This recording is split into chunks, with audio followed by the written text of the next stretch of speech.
ଚାଲନ୍ତୁ ଆଜି ବନେଇବା ଓଟ୍ସର ପିଠା ବା ଚିଲା। ଓଟ୍ସର ଯେତେ ବି ଆଇଟମ୍ ଅଛି ସବୁଠୁ ଭଲ ଆଇଟମ୍ ଆଉ ଟେଷ୍ଟି ଓଟ୍ସର ଚିଲାଟା। ତ ସେଥିପାଇଁ ଓଟ୍ସକୁ 5-10 ମିନିଟ୍ ଆଗରୁ ବତୁରେଇକି ରଖିଦେବା। ତାପରେ ସବୁ ପରିବା ଯେମିତିକି ଗାଜର ଆଉ ଆଳୁକୁ ମୁଁ ଗ୍ରେଟ୍ କରି ନେଇଥିଲି, ବିନ୍ସ, ଫୁଲକୋବି, ଟମାଟୋ, କ୍ୟାପ୍ସିକମ୍, ଧଣିଆ ପତ୍ର, ଅଦା ରସୁଣ କଞ୍ଚା ଲଙ୍କାର ଛେଚା। ଅଦା ରସୁଣର ଛେଚାଟା ବହୁତ ଟେଷ୍ଟି ଲାଗେ, ବହୁତ ଗୋଟେ ଅଲଗା ଟେଷ୍ଟ ଆଣେ।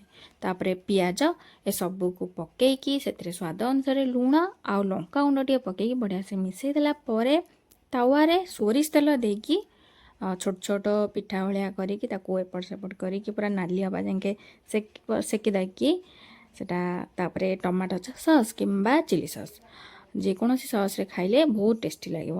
ତ ନିଶ୍ଚୟ ଥରେ ଟ୍ରାଏ କରନ୍ତୁ ଆଉ ମୋତେ କହିବେ କେମିତି ଲାଗିଲା।